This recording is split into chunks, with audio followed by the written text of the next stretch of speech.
Mas eu queria falar um pouco mais a respeito do Espírito Santo. O que isso tem a ver com a ceia, pastor? Tem tudo a ver, irmãos, porque, na verdade, quando Jesus ele começa a falar a respeito da sua morte e ressurreição para os seus discípulos, ele fala assim: olha, eu preciso ir para que o Pai envie a vocês o Espírito da verdade.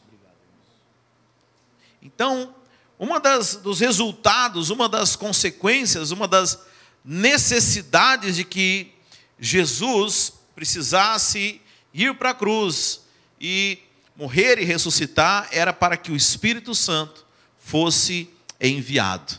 Amém? Está tudo certo aí? Tá? Eu não enxergo bem, eu estou vendo o Alex lá, mas está tudo certo, glória a Deus. Então, irmãos, só para você entender, a ideia de Deus sempre foi habitar junto com a criação. Deus criou o homem para que ele habitasse no homem e com o homem. Nós somos criados para conter a Deus, amém? Mas é interessante que uma vez que o homem pecou, a santidade de Deus... Será que não tem ninguém para traduzir lá para eles? Somebody could help us. You guys need to translate, of course, right? Ok, se eu tiver algum bom samaritano com fluência em inglês e português, pudesse ajudar eles ali. Já está ligado, é só botar o fonezinho, falar e pedir para ele colocar. Isso, ajuda lá, Hilton. Então veja, interessante que quando o homem ele pecou, ele não podia mais ser a habitação de Deus. Você olha lá em Gênesis 6, no verso 3 fala assim: então disse o Senhor, não contenderá o meu espírito para sempre com o homem, porque ele também é carne, porém os seus dias serão 120 anos. Ou seja, havia agora uma impossibilidade para que Deus habitasse dentro do homem, como era assim o seu desejo, uma vez que o homem agora era carne pecaminosa, ele não suportaria mais a presença de Deus, algo precisaria ser feito. E nós sabemos que o que foi feito foi Deus enviar a Jesus Cristo, seu único Filho, para que ele pudesse morrer no nosso lugar, e através do seu sangue nós tivéssemos acesso novamente ao trono de Deus, amém? Então veja, Jesus precisava morrer, irmãos, assim como o cordeiro era oferecido como um sacrifício pelos pecados, mas você sabe, a Bíblia fala que o sangue de animais ele não dava conta, havia uns sacrifícios cerimoniais, e isso já prova desde o princípio que homem nenhum dava conta de cumprir a lei do Senhor.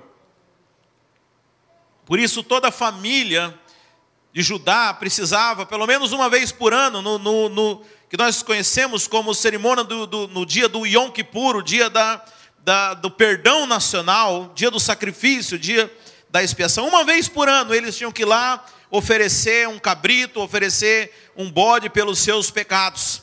E aí eles estavam cerimonialmente purificados por mais um ano. Interessante que tem pessoas que não acreditam que ficam purificados nem por um dia, né?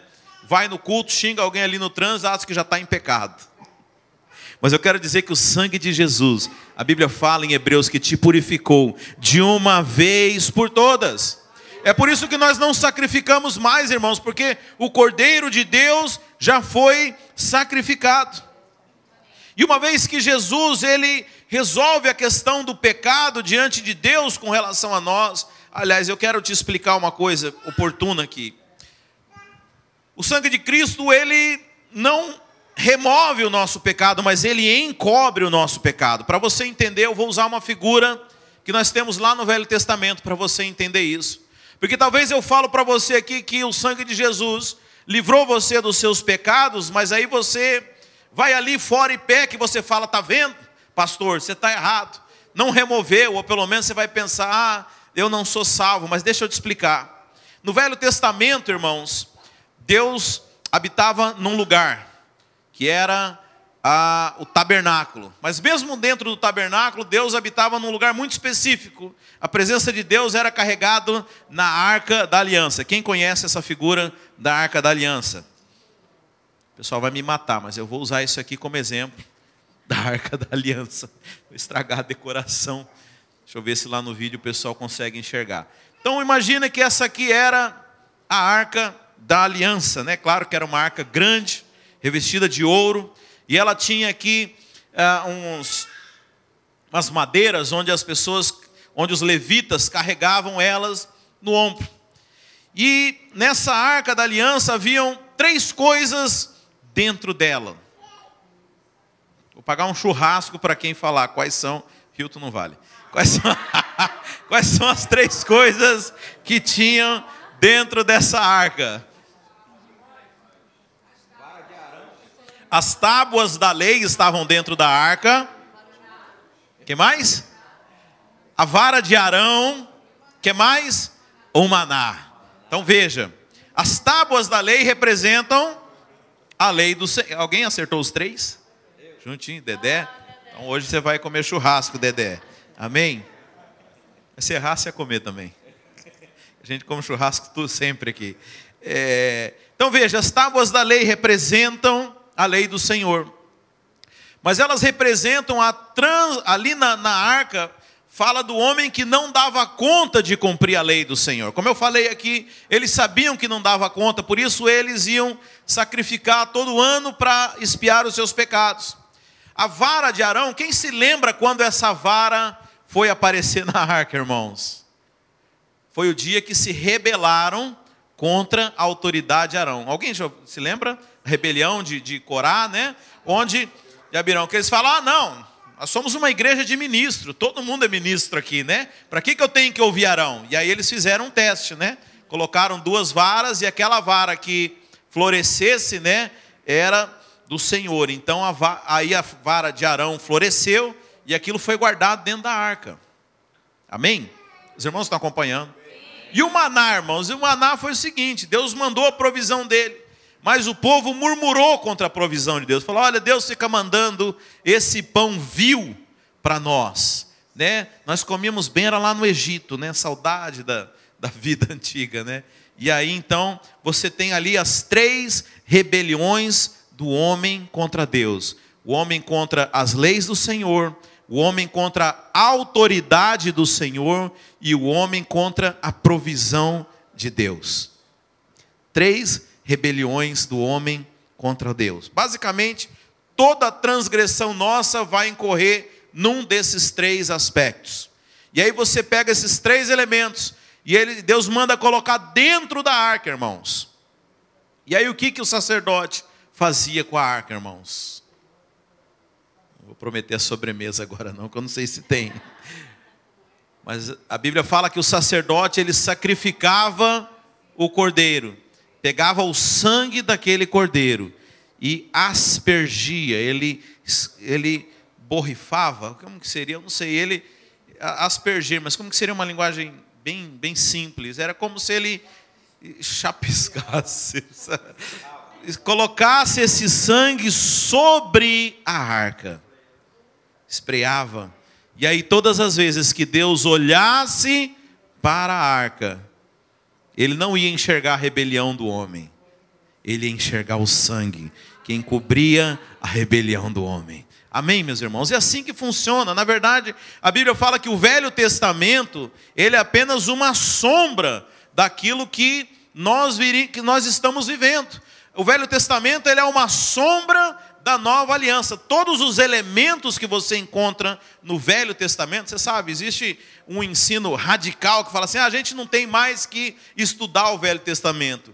Nós podemos estudar o Velho Testamento, mas nós temos que entender a maneira correta dele. Ele é sombra das coisas que haveriam de vir. Então veja, ali fala de como que Deus iria lidar com a nossa rebelião. Quero dizer que há um sangue que encobre os nossos pecados, o sangue de Cristo, amém?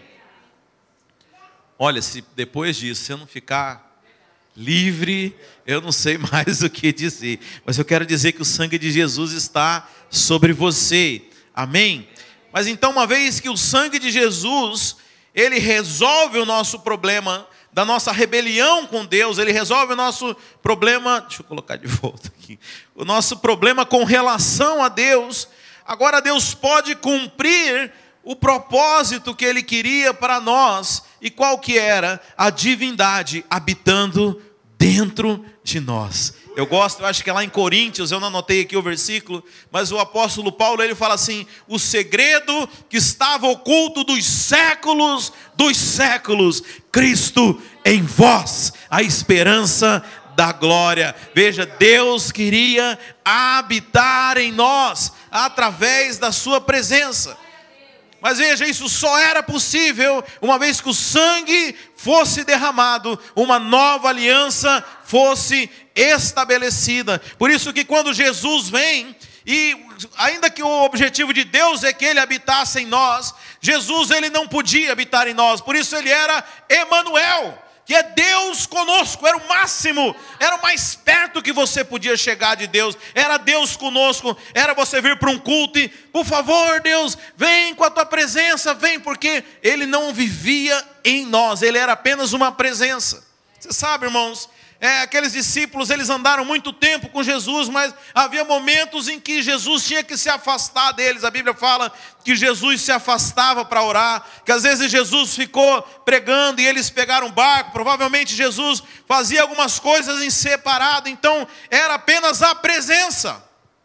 Era Deus conosco, mas não era Deus o tempo inteiro conosco. Mas agora nós temos a realidade do Deus em nós. Deus em nós. Deus está em nós, e não é mais presença, não é mais visitação, irmãos, Ele está em nós.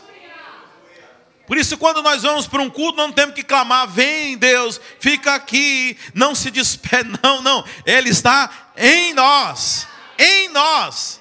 Eu sei que a gente ainda tem muita mania, né? Falar, vai com Deus. Eu falei, é claro, não tem nem como não ir com Deus, Deus está em mim, não tem como.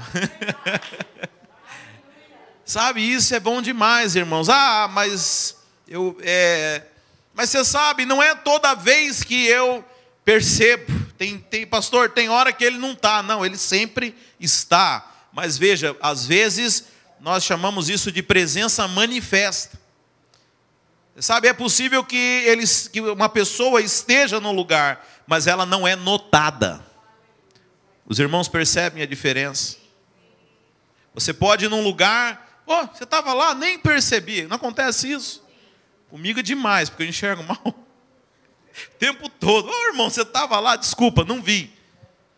Sabe, muitas vezes nós não percebemos a presença do Espírito, porque nós não estamos com a atenção voltada. Por isso que nós exercitamos o nosso espírito. Porque uma vez que o Espírito Santo é Espírito, ele não é visível.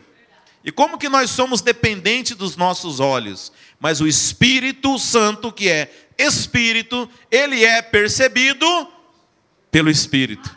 Espiritualmente, são coisas espirituais. O Espírito Santo, quando ele fala, ele não fala audivelmente, porque ele não tem boca física, ele não é alguém físico, mas ele é um espírito, então ele fala no Espírito. Então, irmãos, quanto mais nós compreendermos e exercitarmos o nosso espírito, mais nós vamos perceber a presença que está o tempo inteiro em nós. Amém?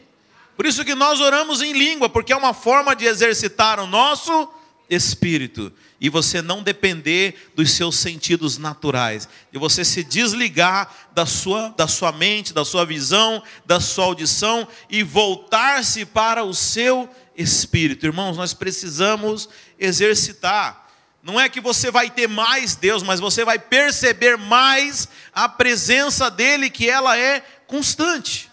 Então hoje nós vivemos, por causa de Cristo, que se fez sacrifício, nós vivemos, Deus pôde fazer em nós, aliás, deixa eu dizer, os planos de Deus nunca podem ser frustrados. Então aquilo que talvez não, porque Deus não é pego de surpresa também, mas talvez do ponto de vista humano, do nosso cronos, do nosso tempo, que é cronológico, não é o mesmo espaço-tempo que Deus vive, talvez eles foram adiados ali, quando o homem peca. Mas é interessante que quando o homem peca, o próprio Deus já fala o que vai acontecer. Falar para a serpente: olha, hoje você feriu o calcanhar, mas da semente da mulher vai vir aquele que vai pisar na sua cabeça. O final eu já sei, o que eu quero não vai deixar de acontecer, mas vai se cumprir a minha vontade. Então Jesus, ele vem na plenitude dos tempos, a Bíblia fala, e aí ele restabelece a realidade espiritual daquilo que o homem ia ser. Nós não temos a realidade manifesta no plano físico, isso vai acontecer quando Jesus voltar. Aí nós vamos ter o céu na terra e vai ser visível o reino. Mas bem-aventurado aqueles que não viram, pois somos nós, irmãos. Porque o reino já está estabelecido no mundo do Espírito. Os fariseus perguntaram para Jesus: mas cadê? Você é um rei? Cadê o seu reino? E Jesus falou: o reino dos céus, ele não é visível. Então deixa eu dizer, o reino dos céus é chegado.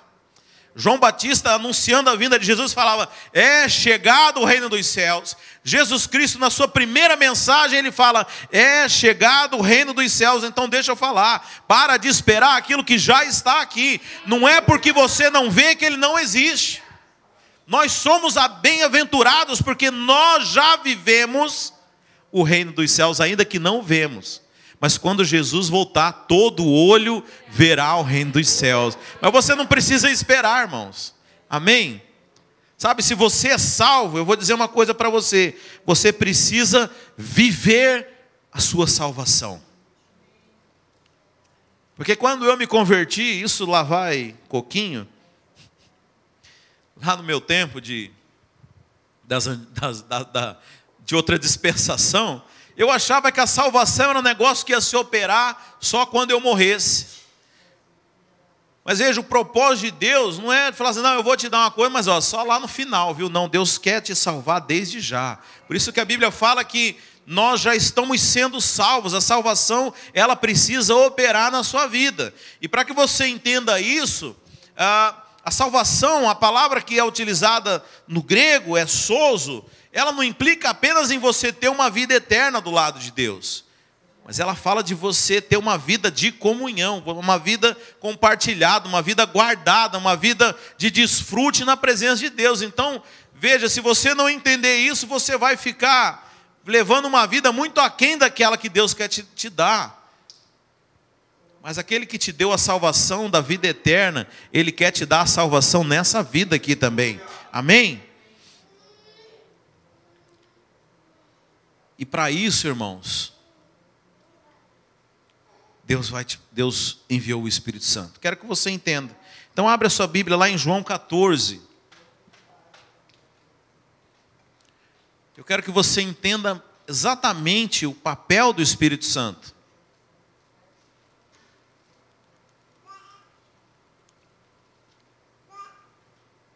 O ministério dele. João 14, 1, Jesus começa a falar para os seus discípulos a respeito do que ia acontecer com ele. Você imagina, irmãos, que Jesus, ele começou o ministério dele aos 30 anos de idade. Ele começa chamando, recrutando esses discípulos.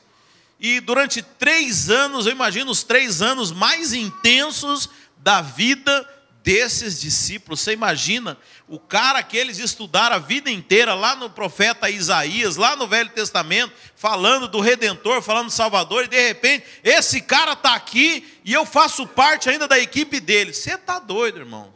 Foram 3 anos assim, acelerados. Foram 30 anos em 3, na verdade. E aí nesse tempo, Jesus, ao cumprir-se esses 3 anos, Jesus começa a falar para os discípulos: olha, agora, meus irmãos, eu preciso voltar para o Pai. Aí eu fico pensando: oh, meu Deus, e agora? Ele começa falando isso aqui em João 14, no verso 1. Não se turbe o vosso coração. Por quê? Quando Jesus começou a falar isso, eu imagino que o semblante daqueles discípulos caiu. Eles começaram a se entristecer. O coração deles começou a ficar perturbado. Porque veja, estava tão bom você aqui, Jesus. Você já pensou como é que é andar com Jesus? Jesus, estou com fome. Traz um pão lá, vamos multiplicar isso aqui. Jesus precisa de dinheiro para pagar imposto. Pega um peixe lá, vai ter uma moeda de ouro na boca dele. Ah, Jesus, ó, estava agitado o mar. Não, fica quieto, mar, nós vamos passar aqui. Jesus era todo o suprimento na vida dele, sim ou não? Sim. Pergunto para você, alguém tinha medo de capeta do lado de Jesus? Não tinha capeta. Ah, está alguém doente, traz aqui, vamos curar. E ele pregava o evangelho e fazia milagres. Você fica pensando o que esses discípulos viveram nesses 3 anos da vida deles. Foi algo muito intenso, irmãos. Agora, mais do que isso, porque veja, eles foram pegos totalmente crus, sem conhecer nada.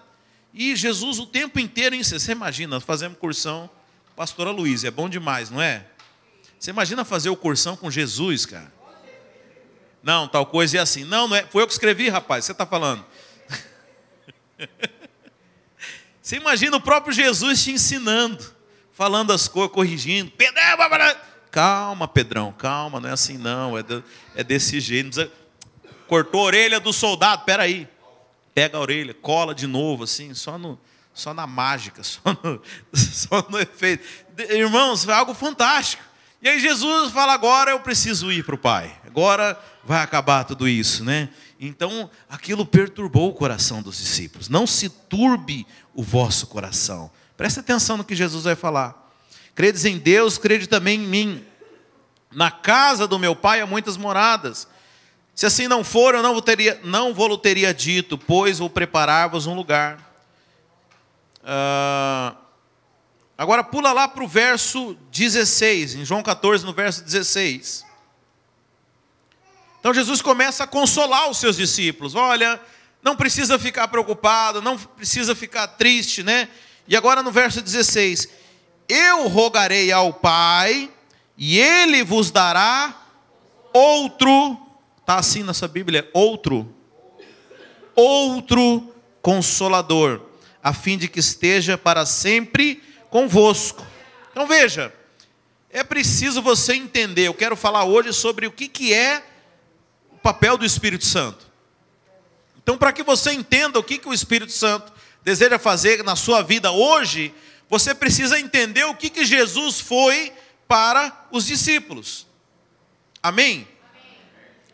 Por quê? Porque Jesus falou, olha, vocês podem ficar tranquilos que Ele vai mandar outro no meu lugar, ou seja, tudo aquilo que eu fiz com vocês, Ele vai continuar fazendo, porque Ele está outro. Então, mais ou menos, olha, tem um professor que vai dar uma aula, mas por alguma razão o professor não foi, mas ele mandou outro professor. Então, o que dá a entender? Que ele vai fazer aquilo que o outro deveria fazer. Os irmãos estão entendendo? Então, é importante essa chave aqui, porque quem que é o Espírito Santo hoje? Ele é como nós andando junto com Jesus. Aliás, eu falei que muito mais. Porque os discípulos não tinham Jesus 24 horas com ele. Jesus estava como Jesus encarnado, como homem, ele estava limitado às circunstâncias de espaço e tempo. Mas o Espírito Santo não está. Mas o Espírito Santo, ele vem dar continuidade àquilo que Jesus fez com os seus discípulos. Amém? Eu me lembro que eu conheci um cidadão lá no Brasil e ele falava assim, eu queria ter vivido na época de Jesus e ter os privilégios de poder reclinar, igual João teve, de reclinar a cabeça no peito de Jesus, escutar o coração do Criador. Eu falei, isso é muito poético, mas eu vivo muito melhor que eles. Primeiro que eu tenho ar-condicionado. Eu não ando a pé, eu ando de carro. E eu não tenho Jesus, eu não tenho Deus conosco, eu tenho Deus em mim. Amém? Então veja, o mesmo queimar no coração, a mesma efervescência que aqueles discípulos tinham, quando Jesus abria a boca e parava a tempestade, nós podemos sentir hoje, através do Espírito Santo de Deus. Irmãos, que privilégio é esse? Mas nós não desfrutamos, por quê? Porque não vemos. Ora, irmãos, não podemos andar por vista.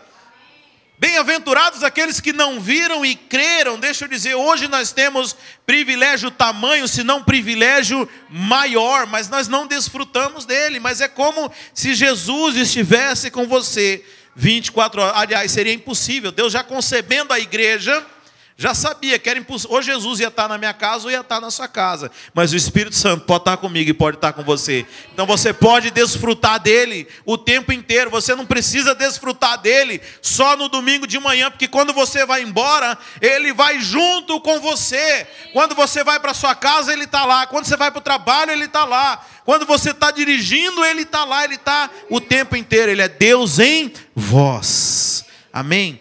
Mas o que ele veio fazer, irmãos? Tem gente que acha que só veio para dar choquinho, né? Só para fazer milagre. Não, ele veio fazer o que Jesus estava fazendo com os discípulos. Eu pergunto, Jesus corrigia os discípulos? O Espírito Santo está aqui para te corrigir.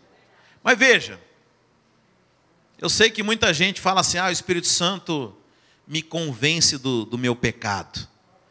Falar, ele é um consolador, irmãos, ele não é um acusador. Tem gente que confunde as coisas. E o diabo aproveita. Então o cara está lá todo arrebentado e parece que ainda vem um pisar em cima. E o cara acha que é o Espírito Santo, que está acusando, e ele está mal, ele está amargurado. Eu fico pensando, será que Jesus fazia isso, irmãos? Quando Pedrão errava, ele eu dei um bola fora aqui. Eu era para fazer isso, eu fiz aquilo. Como você acha que Jesus corrigia Pedro? Jesus provavelmente falou, não, você é recriado, você tem um novo coração, você é filho de Deus, você é abençoado, da próxima você vai acertar. Ou você acha que Jesus fala, é isso mesmo, você não vale nada, agora você tem que ficar amargurado mesmo, você tem que mostrar que você está arrependido. Como você acha que era a maneira que Jesus corrigia? Ele é o consolador, irmãos. Pastor, mas na Bíblia está que o Espírito Santo convence a gente do pecado. Abre isso lá, eu preciso esclarecer com você isso também hoje aqui. Abre lá a sua Bíblia em João 16, no verso 7. Jesus também está falando a respeito do Espírito Santo aqui. João 16, no verso 7. Mas eu afirmo, Jesus falando aqui, irmãos, eu afirmo que é para o bem de vocês que eu vou. Se eu não for, o conselheiro, aqui está conselheiro, mas também o consolador, não virá para vocês, mas se eu for, eu o enviarei. Quando ele vier, convencerá o mundo do pecado, da justiça e do juízo. Aê, pastor, falei que ele convence do pecado? Vamos ler isso aqui direito? Então, primeira coisa, quando ele vier, convencerá o mundo do pecado. Está no singular ou está no plural aí na sua Bíblia? Então ele convence do pecado. O que é isso, irmãos? Ele convence das pessoas a respeito do pecado, ou seja, que nós somos pecadores. Ele não convence a gente dos pecados, não é do que você faz. Aliás, isso aí não precisa convencer. Se você recebeu uma nova natureza, você sabe quando é pecado. Você sabe quando está errado. Aliás, até o ímpio sabe quando é errado. Quando o ímpio vê um crente fazendo algo errado, fala, olha aí, crente, mas está fazendo tal coisa. Fala, bem, daí? Você disse que não crê? Até o ímpio sabe o que é pecado, mas o Espírito Santo ele convence do pecado, da condição de pecador e não dos pecados. Mas tem um detalhe, você provavelmente conhece esse verso, mas vamos continuar lendo o que diz em seguida? Vou ler o anterior só para ficar dentro do contexto. Quando ele vier, convencerá o mundo do pecado, da justiça e do juízo. Olha o 9 agora. Do pecado, porque os homens não creem em mim. Você leu bem o 9 aí? Do pecado. Por que do pecado? Porque os homens não creem em mim. Você crê em Jesus? Então o Espírito Santo não está te convencendo do pecado. Você já foi convencido. Você já foi convencido do pecado e você aceitou Jesus. Mas o Espírito Santo vem para o mundo, para convencer o mundo do pecado, para aqueles homens que não creem em Jesus. Então o crente não é essa categoria, amém? Nós estamos na segunda categoria aqui. Da justiça, porque eu vou para o Pai e vocês não me verão mais. Ele está falando para os discípulos aqui. Então, para o crente, o Espírito Santo veio convencer do que, irmãos? Da justiça. O que é isso? Ele veio falar que você é justo. Ele veio falar que você é justo, porque é isso que Jesus falava. Esse era o papel de Jesus. Jesus não acusava ninguém. Ele fala que ele não veio para condenar, mas ele veio para salvar. Então Jesus nunca saiu da boca dele condenação nenhuma, sim salvação. Então o Espírito Santo, ele vai continuar fazendo aquilo que Jesus fez o ministério dele todo. Então ele fala assim: dá justiça, porque eu vou para o Pai, e agora vocês precisam continuar ouvindo que são justos. Então ele fala: porque eu vou para o Pai, e vocês não me verão mais. Por isso o Espírito Santo vai ficar para te convencer todas as vezes que você é justo, você foi feito justiça de Deus em Cristo Jesus. Amém? E o juízo? Olha lá. E do juízo, no verso 11: porque o príncipe deste mundo já está condenado. Ele veio mostrar que o diabo já foi condenado. Amém? Então quando fala assim, o Espírito Santo convence do pecado, da justiça e do juízo. Pior que os crentes só ficam no primeiro, né? Aí o Espírito Santo convence do pecado. Não, ele veio convencer o mundo do pecado. Porque os homens não creram em Jesus. Mas para vocês, para os discípulos, o Espírito Santo vai convencer da justiça, porque eu vou para o Pai. Eu não vou estar mais falando isso aqui, mas o Espírito Santo vai continuar falando no seu coração: você é justo, você é justo. E do juízo, porque o diabo já está condenado. Ele veio falar da condenação do acusador. Amém, meus irmãos? Então veja, esse é o papel do Consolador.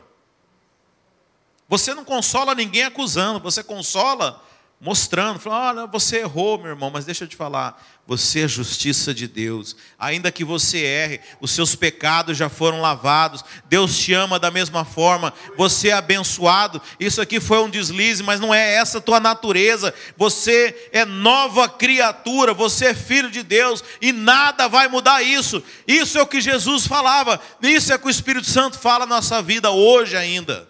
Amém? Todas as vezes que nós pecamos e que nós vamos até o Espírito, não é para ouvir condenação, não é para você se martirizar. Você sabe, isso é herança religiosa, irmãos.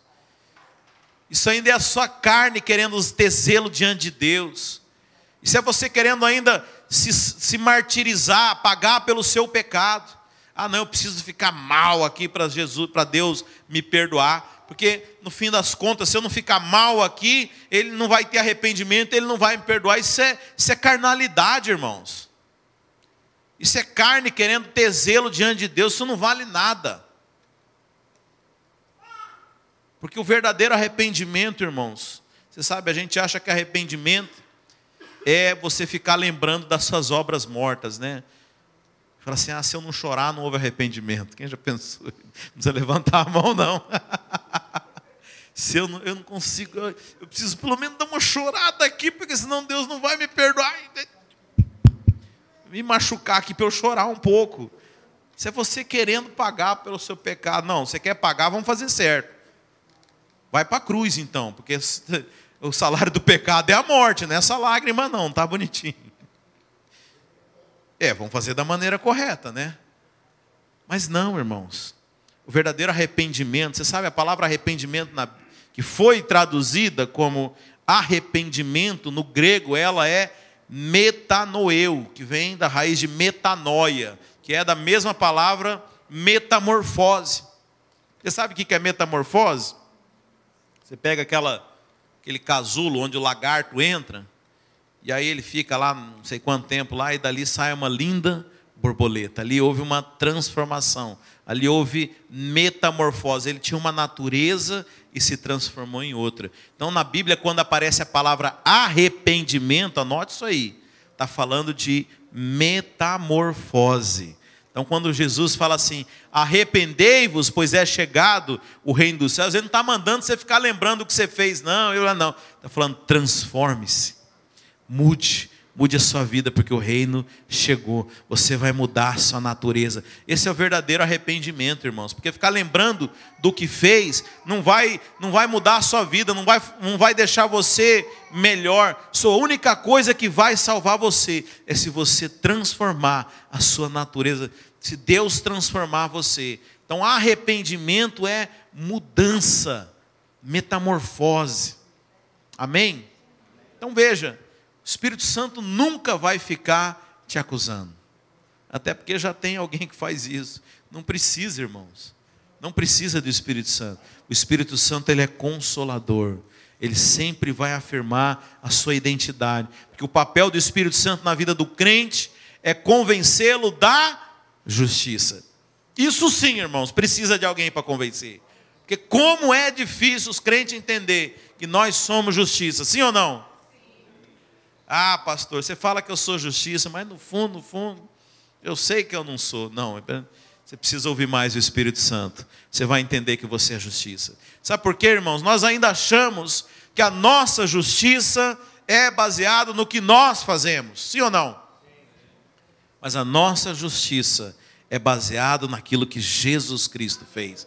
Quer ver o que diz? Então, voltando lá em João 14,16, eu rogarei ao Pai, e Ele vos dará outro consolador, outra pessoa para continuar fazendo aquilo que eu estou fazendo aqui, a fim de que esteja sempre, fala assim, sempre convosco.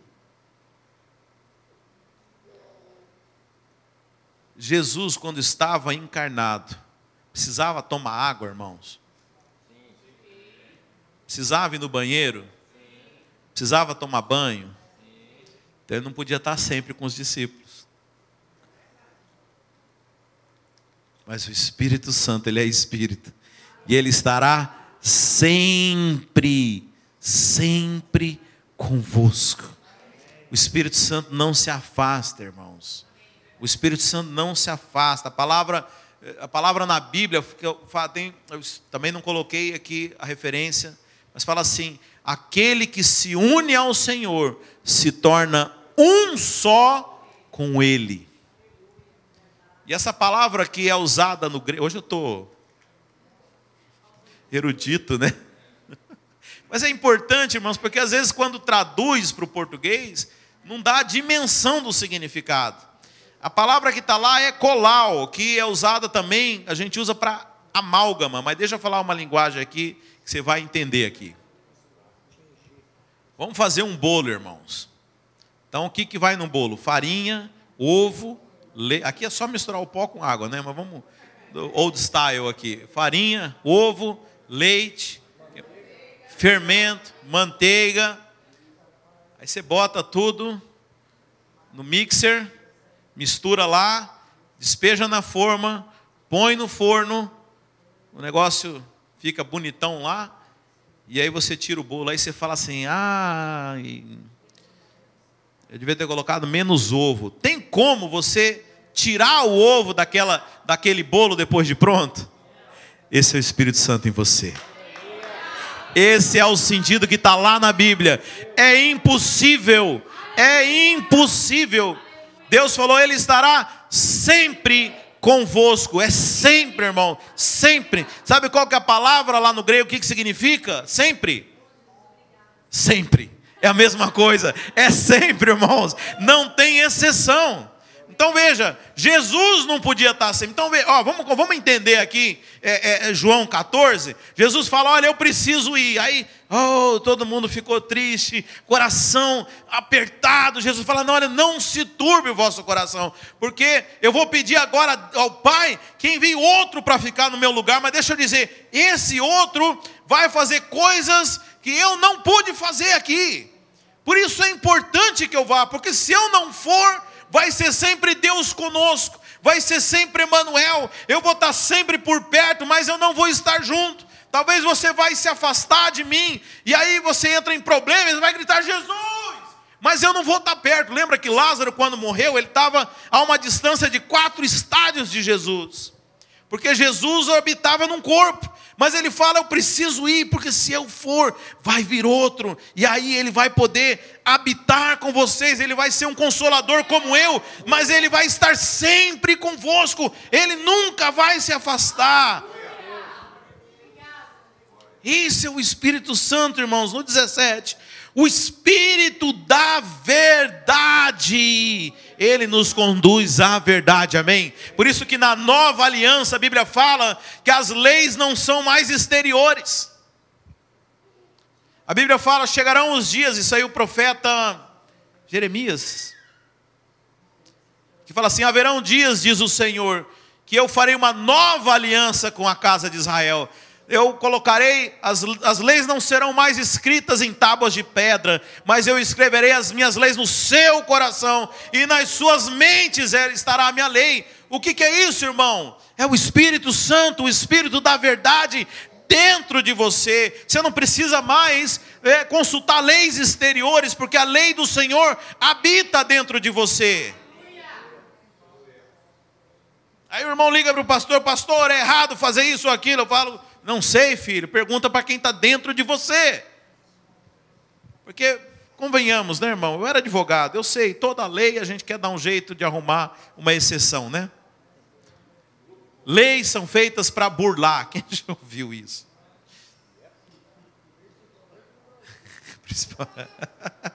Mas as leis de Deus também. Tem gente que dá um jeito de burlar. Eu lembro que nós fomos fazer um jejum lá no Brasil. E o nosso jejum é, como a gente faz aqui também, a pessoa podia fazer uma refeição só num período de 24 horas. E aí, dali a 24 horas, somente outra refeição. Mas era liberado tomar líquido, né? Você podia tomar suco, podia tomar um chá, mas comer não. Essa era a lei. Aí a gente soube de um cidadão lá que pegou o feijão, botou no liquidificador, bateu e bebeu. Não podia comer, não podia beber. Eu não tentei fazer com picanha, mas de certo que ia dar certo também. Você está me entendendo que quando Deus ele dá a lei, o objetivo não é a lei em si, mas era, por exemplo, que você não comesse sólido. Mas o homem, ele sempre dá um jeito de burlar a lei de Deus, na cabeça dele. Porque esse irmão estava fazendo errado. Então, quando Deus fala assim, não matarás, o que o fariseu pensava? Fala, não, eu nunca puxei o gatilho. Mas eu fiz lá uma armadilha, o cara caiu, ninguém foi lá, ele morreu por conta, né? Mas eu não puxei o gatilho. Vale isso, irmão. Você sabe, irmãos, que eu já ouvi isso, triste isso. Pessoas que falam, a Bíblia diz que só pode separar em caso de adultério. Pessoa que contratou prostituta para ir seduzir o marido dela, para trair e ficar livre do casamento. Você acha que uma pessoa dessa vai ser inocente diante de Deus disso? Mas veja, é o homem querendo, esse é o legalismo, irmãos. A lei produz legalismo, produz hipocrisia. E aí essas pessoas que pensam que cumprem a lei de Deus, elas se enchem de justiça própria, porque ela fala, eu dou conta, você não dá conta, e começa a julgar as pessoas e se acha melhor do que os outros. Mas deixa eu falar, homem nenhum deu conta. Homem nenhum deu conta. Esse fariseu que falou, nunca matei ninguém, Jesus falou, olha, se você odeia o seu irmão, você é um homicida. Então o padrão da lei é muito mais alto do que você pensa. Você nunca traiu essa esposa? Não, mas não é fisicamente.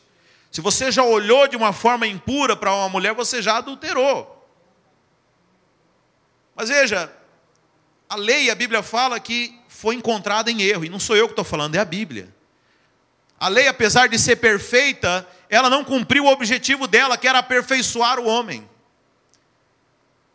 Por isso a Bíblia fala que Deus, ele rejeita a velha aliança e estabelece uma nova, porque a antiga aliança não foi capaz de santificar o homem. Então Deus estabelece uma nova aliança, a aliança que nós estamos celebrando hoje, uma aliança feita no sangue de Jesus. E agora Deus não usa mais a lei exterior, mas Ele coloca a lei dentro do seu coração.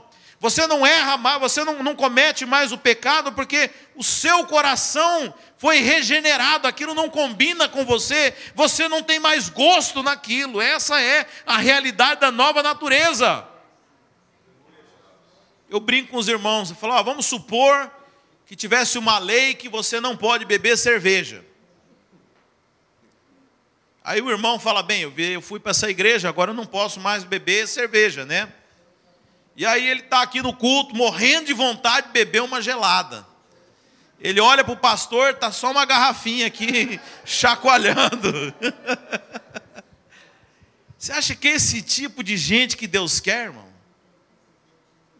Que o cara não pode pecar, mas ele está louco para pecar. Mas ele não pega, não pode, né? Eu lembro que conheci uma pessoa e falava, tipo assim, chegava nos lugares, e aí, por exemplo, eu ia pagar, eu falava, não, deixa que eu pago essa conta, tem que honrar, né, pastor? Aí fazia não sei o quê, trazia uma água, porque tem que honrar, né, pastor? Aí eu falei, porque tem que honrar. Eu, irmã, não precisa honrar, não. Desse jeito, não, por favor. Você já pensou um casamento desse jeito? A esposa vai se relacionar com ele, eu sou obrigado, né? Está lá na lei, eu tenho que fazer isso. Você não tem prazer envolvido. Sabe? Eu falei para essa pessoa, olha, você está dispensado, não precisa honrar mais não. E não honrou mesmo mais, porque era um negócio forçado, irmão. Nunca mais honrou. Era só uma obrigação, mas é chato demais desse jeito.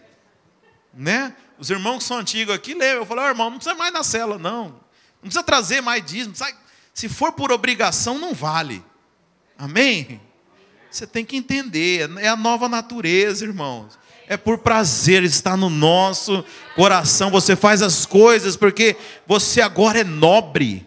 Porque Deus habita em você. Você é filho de Deus. Amém? É uma natureza real. Tem sangue azul agora correndo nas suas veias. É por isso que nós fazemos as coisas. Essa é a nova aliança. Porei as minhas leis no seu coração. Não precisa ninguém dizer mais para você o que você tem que fazer. O Espírito da verdade habita em você. Por isso lá em João fala que a unção que está em vós ensina todas as coisas.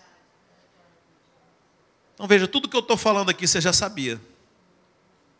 Talvez você não tinha discernido. Mas eu vim aqui só para testificar. Porque a verdade que eu estou falando para você aqui, quem escreveu essa verdade, está dentro de você. Foi o Espírito Santo que inspirou essas pessoas aqui. Então já está em você. Você pensa, na igreja primitiva, os caras não sabiam ler. E foi a melhor igreja que existiu, irmãos. Não tinha pastor, não tinha cursão, não tinha nada. Tinha o Espírito Santo de Deus guiando aqueles homens e mulheres. A Bíblia fala que foi uma igreja tão poderosa que eles começaram a ganhar a simpatia de todo mundo naquela cidade. Sem estudar, sem ter pastor, sem ter ensino, sem ter prédio, sem ter instrumento, sem nada. Só no Espírito Santo. Sabe, irmãos, nós precisamos entender o Espírito Santo e viver intensamente com Ele. Se há uma coisa que, aliás, a pastora Luísa uma vez falou, olha, a rigor, o nosso papel deveria ser apenas como pastores. Ensinar as pessoas a viverem o Espírito Santo. Que eu pergunto, um casal que é cheio do Espírito Santo, precisa fazer curso de casado? Não, a unção vos ensina todas as coisas. Um empresário cheio de Espírito precisa fazer um curso de finanças? Não, a unção vos ensina todas as coisas. Um pai cheio de Espírito precisa fazer curso de pais? Não precisa, irmãos. Nós precisamos apenas nos encher do Espírito Santo de Deus. Amém? É Jesus, não é Deus conosco, é Deus em nós. Então imagina Jesus, aí você recebeu uma proposta de trabalho. Se Jesus estivesse do seu lado, o que você ia fazer? Você ia responder sem perguntar a Jesus? Ia nada, fariseu, né? Você ia falar, Jesus, e aí? Aceita ou não? Os irmãos estão comigo? Sim. Jesus, e aí? E aí? Aceita? Fala não. É a mesma coisa, Espírito Santo. Você não precisa ligar para pastor, não, é só você falar, e aí, Espírito Santo? Sim ou não? E ele responde. Amém? Por isso é importante você entender o papel do Espírito Santo, porque eu, pelo menos, achava que o Espírito Santo era só para fazer milagres, só grandes coisas. Não, mas ele é o mesmo ministério de Jesus. Já pensou comprar melancia no mercado com Jesus? Jesus, qual dessas aí que está bem docinha? Hã? Será que Jesus ia responder isso? Você é patético demais. Você vem me importunar com isso? Ou será que Jesus ia te mostrar qual que era a melancia docinha? Sim ou não? O que os irmãos acham? Eu achei que você ia me perguntar como que o arcanjo faz a espada. Você ia me perguntar de melancia? Sim, Jesus ia responder. Então por que você não pergunta para o Espírito Santo na hora de comprar? Hã? Eu gosto de, às vezes... Alexandre, você desliga a máquina de fumaça, que ela está incomodada ali. Tem um demônio ali, tem um capetinho ali. Cuidado, expulsa ele. Desliga, não, tem que ser na régua de tomada, só puxa aí o cabo. Está piscando ali, tem um capeta ali. Então veja, não faz isso não, filho. É só puxar da tomada mesmo. Aleluia.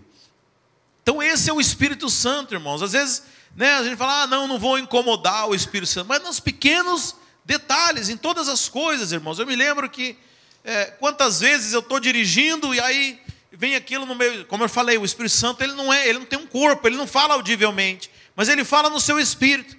E eu estou dirigindo, o Espírito Santo fala, não, vira aqui. Eu sinto aquele impelindo o meu coração para virar ali, eu viro. Aí depois você vai descobrir, tinha um engarrafamento ali na frente, tinha alguma coisa. Você acha que Jesus não ia te cantar a bola se ele estivesse no teu carro? Falou, melhor virar aqui, porque lá na frente tem um engarrafamento. Sabe, então nós temos que entender, e para facilitar o seu entendimento, você tem que entender o ministério de Jesus. É como se Jesus estivesse do seu lado o tempo inteiro. Então lá no verso 16, voltando. Eu rogarei ao Pai e Ele vos dará outro Consolador, a fim de que esteja para sempre convosco. O Espírito da verdade que o mundo não pode receber, porque não o vê. Pergunto, o mundo podia receber Jesus? Podia. Muita gente recebeu Jesus, mas agora o Espírito Santo, ele não é visível. O mundo não pode ver, só crente doido. Você está me entendendo?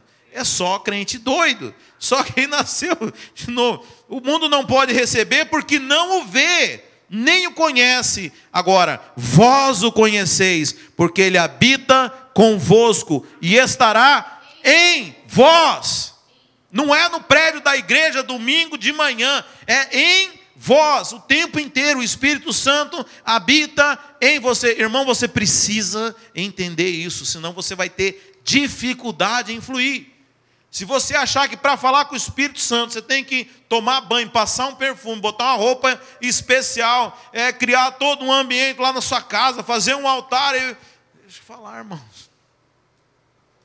Esse não é o Deus que é apaixonado pelo homem, que você só fala assim, Deus, eu quero. Já ouviu aquilo? Você dá um passo em direção a Deus, Ele dá 2 em direção a você. Ele está louco para falar com você, Ele está o tempo inteiro querendo se relacionar com você. Não precisa de esforço, porque a vontade é dEle, é Ele quem quer. Porque você sabe, a religião ela inverte as coisas. A religião faz parecer que Deus não quer. A religião faz parecer, não, Deus criou 7 bilhões de pessoas, mas Ele quer salvar só 144 mil. Assim, tem uma religião que fala isso, vão ser 144 mil número de salvos. Aí foram me evangelizar um dia dele, falou, olha, isso é um péssimo negócio, porque vai que eu tomo o teu lugar, que é só 144 mil, é vaga limitada no céu? Pelo amor de Deus, Deus criou a humanidade, Ele ama Ele ama a sua criação. Ele quer o céu povoado de pessoas. Por isso, ser salvo é um presente, porque se dependesse de nós, nós não íamos dar conta. Mas a religião transforma nisso. Ah, é tão difícil ser salvo. É um esforço tremendo ser salvo. Tem que fazer um monte de coisa. Não, meu irmão. É Ele que quer. Não é você que quer. Você sabe, você não queria. A Bíblia fala que foi Ele que te escolheu, não foi você que escolheu Ele. Nós éramos como aquele cego, Bartimeu na beira do caminho. Você nunca ia dar conta de encontrar Ele que escolheu você. Aí você vem dizer que Ele não quer te salvar? Ah, pelo amor. Ele que quer se relacionar com você. Ele que quer habitar em você, irmãos. Não é a gente. Por isso, o Espírito Santo, Ele é dado. Esqueci de falar isso. Olha lá no verso 16. Eu rogarei ao Pai, e Ele vos dará.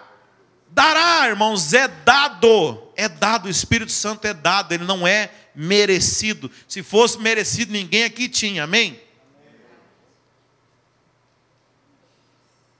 Ele é dado. Só tinha um jeito, irmãos. Deixa eu falar. Deus é muito rico para vender alguma coisa para nós. E nós somos muito pobres para comprar alguma coisa dele. A única maneira de você ter as coisas de Deus é dado. É dado. Você não pode comprar nada. Nada, nada. Ah, mas eu sou bonzinho, eu fiz cara. Isso não é nada. A Bíblia fala que a justiça do homem é um trapo de imundície para Deus. Não há nada que você... Pode pegar a pessoa mais santa, pode pegar a Madre Teresa de Calcutá. Aos olhos de Deus é impuro e não dá certo, irmão. Só pode ser dado. Então, da mesma forma que Deus deu Jesus, Ele agora dá o Espírito Santo e acabou. Se você quer, recebe. Da mesma forma que você recebeu Jesus, você recebe o Espírito Santo. Pergunto, a coisa mais importante da sua vida, que é a tua salvação, o que você fez para conquistar ela? Você recebeu. Da mesma forma, todas as outras coisas. A Bíblia fala, da mesma maneira que você foi salvo, viva agora dessa forma, é pela graça, é um presente de Deus. Por que a salvação, que é o mais importante, ia ser dado, e aí as outras coisas iam ser cobradas? Sabe, tem igreja que fala isso, né? O cara é pecador, vive a vida toda errada, aí o cara está no lamaceiro. Ah, Jesus te ama, vem cá, Ele quer te salvar. Aí o cara aceita o convite, o cara vai para a igreja, o cara corrige a vida. Aí o preço subiu, agora tem preço. Não, porque para você receber uma bênção, você tem que fazer tudo, você tem que fazer uma campanha de oração. Filho, a salvação que era o mais difícil, que Deus precisou vir aqui na terra, conviver com esses caras mal cheirosos aqui, que somos nós, e ir para a cruz, Ele te deu, por que qualquer bênção agora Ele vai cobrar? A Bíblia fala, aquele que não poupou o seu próprio filho, não vos dará juntamente com Ele todas as outras coisas? Não há nada que custe mais caro para Deus do que a sua salvação. E se Ele te deu a salvação, Ele vai te dar todas as outras coisas. Porque veja, com Deus é dado, irmãos. Não tente negociar. Qual que é o problema de quem tenta negociar? Você nunca tem dinheiro para comprar. E se você nunca tem dinheiro para comprar, você nunca tem fé para receber. O dia que você entender que é dado, você vai começar a receber as coisas de Deus. Então veja, eu rogarei ao Pai. Tem nada a ver com você, irmão. Foi Jesus, foi o sangue, irmãos. Jesus tem moral, tem ou não tem moral para chegar para o Pai e falar, ó, eu tive que ir, mas agora envio o Consolador para eles. Foi Jesus quem pediu, Ele rogou ao Pai. Você não precisa rogar, amém? Você não precisa pedir, Jesus já pediu. Eu rogarei ao Pai, Jesus vai pedir, não é você quem pede. E aí o que acontece? Pai pode negar alguma coisa para o filho, irmãos? Não. E Ele vos dará. Foi dado. Foi dado. Amém? Foi dado. Não queira merecer o Espírito Santo. Ele foi dado. Eu falei. É uma questão de fé. Às vezes é difícil para quem leva uma vida errada entender que foi dado. Mas se ele entender, ele vai fluir no Espírito da mesma forma do que qualquer pessoa, porque é dado. Então Jesus pediu para Deus dar, e o Pai aceita a oração do Filho, e Deus dá, e Ele vos dará. Dará quem? Outro Consolador, outra pessoa para fazer o que eu sempre fiz aqui com vocês. E Ele é o Consolador, Ele não é o acusador, Ele está aqui para te lembrar da justiça. Que justiça é essa, pastor? A minha justiça? A justiça própria, a Bíblia fala, não tendo em vós a justiça que procede da obediência da lei, mas a justiça de Cristo. Você sabe, tem dois tipos de justiça, a Bíblia fala. Tem uma justiça que procede da obediência da lei. Então ele fala assim, eu não matei, por isso eu sou justo. Eu não adulterei, por isso eu sou justo. Então essa é a justiça que procede da obediência. Amém? É válida? Claro que é válida, irmãos. Claro que é válida. Agora tem uma outra justiça, que procede do sangue de Cristo. Como que funciona essa justiça? Jesus foi lá, cumpriu a lei, foi oferecido como um sacrifício.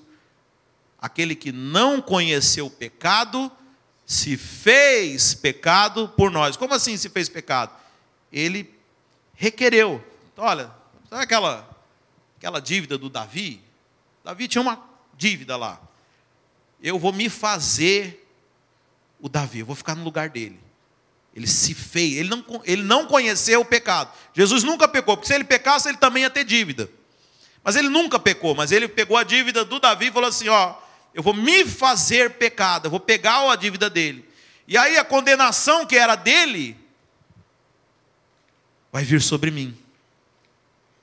O castigo que estava sobre ele nos traz a paz. Então veja, porque Deus condenou ele, Deus não pode condenar mais você. Porque a exigência da punição já foi cumprida em Cristo. A Bíblia fala que um escrito de dívida que nos era contrário foi pregado na cruz de Cristo. Eu quero dizer que hoje Deus não pode te condenar mais se você está em Cristo, porque Ele já cumpriu aquilo que era para você. Isso para todos nós, irmãos. Deus não pode te condenar. Então essa é a justiça. Lembro que a gente começou a pregar lá no Brasil, Deus é amor, Deus é Pai, Deus te ama. Aí uma igreja, oh meu Deus, é sempre os crentes que perseguem, né? Mas é bíblico isso, sabia? A Bíblia fala que Ismael sempre persegue Isaac. O filho da lei sempre persegue o filho da graça. Isso é um bom sinal. Se tem igreja falando mal da gente, está só se cumprindo a Bíblia. Que Ismael, o filho da lei, sempre persegue Isaac, que é o filho da graça. A igreja fez um adesivo lá, Deus é amor, mas é justiça. Ele vai te condenar. Eu falei, aleluia que é justiça. Porque se Deus baseasse a nossa salvação no amor, eu posso amar fulano, mas não preciso necessariamente amar Beltrano. E eu continuo sendo amor, porque uma coisa não exclui outra. Mas justiça exclui. Se eu for justo com 1000 e for injusto com 1, eu sou um injusto.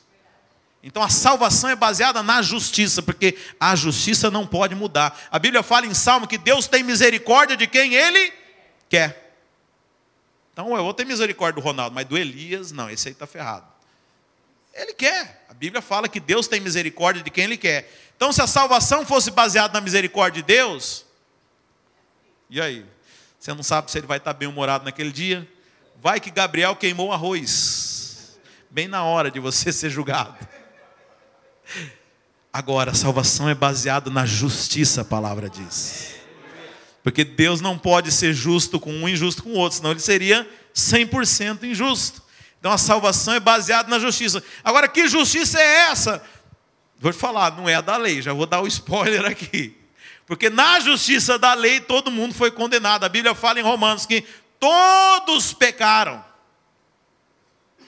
Só pode ter uma justiça que vai te levar para o céu, a justiça de Cristo Jesus. Então ele fala assim, cadê o Elias?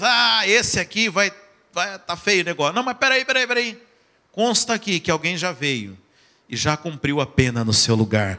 Jesus Cristo, o Nazareno, Ele já foi morto na cruz. Por isso, eu não tenho que fazer nada. Eu sei que você tem pecados, mas eu não posso mais punir você, porque teve outro que já foi lá e já cumpriu a pena de morte, que era para você. Por isso que a Bíblia fala, um escrito de dívida, que nos era contrário, a dívida que ia ser cobrada, foi pregada lá na cruz. Não tem mais dívida, irmãos. Não tem mais dívida. Você sabe, antigamente tinha, na época da Bíblia, né? E havia uns livros onde eram registrados os escravos. Era como os cartórios hoje. Todo escravo tinha ali o seu nome. E da mesma forma, nós entendemos na Bíblia que há um livro registrado lá nos céus. E João, quando tem a visão de Apocalipse, ele fala que havia um livro que era o livro da vida e ninguém tinha coragem de tomar ele das mãos de Deus, mas o Cordeiro, ele foi lá e toma das mãos de Deus. Você sabe porque nesse livro, quando eu tiver abrir a página no seu nome, não vai ter nada escrito, porque o escrito de dívida foi pago na cruz. Essa dívida está paga. Essa é a certeza da nova aliança. Mas eu preciso contar uma coisa para você. Ter pecado perdoado não garante ir para o céu. Porque veja, um criminoso, quando ele é perdoado, ele não deixou de ser criminoso. Ele é só um criminoso que não vai ser condenado, sim ou não? Ele foi condenado, mas não vai cumprir a pena, porque outro cumpriu no lugar dele. Mas ele continua sendo um criminoso. Ele é um pecador perdoado, mas ele ainda é um pecador. Mas sabendo disso, a Bíblia fala que Jesus não apenas perdoou os nossos pecados em Cristo, mas a justiça de Cristo foi colocada em nós, porque no céu só pode entrar justo. Então você foi justificado em Cristo Jesus. Então não é apenas perdão de pecado, mas você foi perdoado e agora você foi justificado. E a Bíblia fala que aqueles que receberam o dom da justiça vão reinar em vida através de Jesus Cristo.